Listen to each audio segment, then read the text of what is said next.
নমস্কাৰ ষ্টুডিঅ'ত মই এপলিনা আৰু লৈ আহিছোঁ অন্য এটা বাতৰি। বীৰ লাচিত সেনা অসম মানিকপুৰ আঞ্চলিক সমিতি গঠন।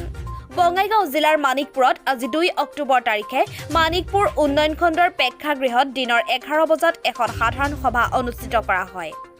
সভাত উপস্থিত থাকে বীৰ লাচিত সেনা অসমৰ বঙাইগাঁও জিলা সমিতিৰ সভাপতিৰ লগতে জিলা বীৰ লাচিত সেনা অসম সমিতিৰ বিষয়াবৰ্গ। বীৰ লাচিত সেনাৰ উদ্যোগত পূৰ্ণাংগ নতুন এখন কমিটি গঠন 21জনীয়া সদস্যৰে যাক নাম দিয়া হয় মানিকপুৰ আঞ্চলিক সমিতি। পোন প্ৰথমবাৰৰ বাবে মানিকপুৰত গজালি মেলিলে উক্ত সমিতিখনৰ সভাপতি বিষ্ণুৰাম বড়ো আৰু সাধাৰণ সম্পাদক মমিনুৰ ৰহমানক দায়িত্ব দিয়া হয়। সমাধানৰ ক্ষেত্ৰত চৰকাৰে কি ভূমিকা লয় দেখা পাই আছে।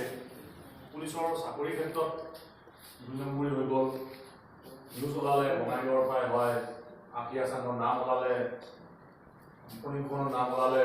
গতিকে নিশ্চয় ক'ৰবাত কিবা আছে। আমি অসম চৰকাৰক CBI তদন্তৰ দাবী জনাইছোঁ আজি এই মঞ্চৰ পৰাই।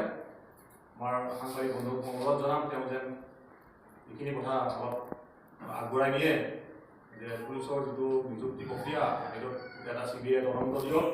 বীৰ লাচিত সেনা মঞ্চৰ আজি মানিকপুৰৰ এই ব্লকৰ আপোনাৰ যিটো প্ৰেক্ষাগৃহ তাৰ পৰাই মই CBI অনুৰোধ জনাম তেওঁলোকে এই কেলেংকাৰীটো নিজৰ হাতত লওক আৰু এটা ভাল অনুসন্ধানমূলক এটা ৰিজাল্ট যেন অসমৰ ৰাইজক তেওঁলোকে দিব পাৰে। এই আশাৰে মই আজি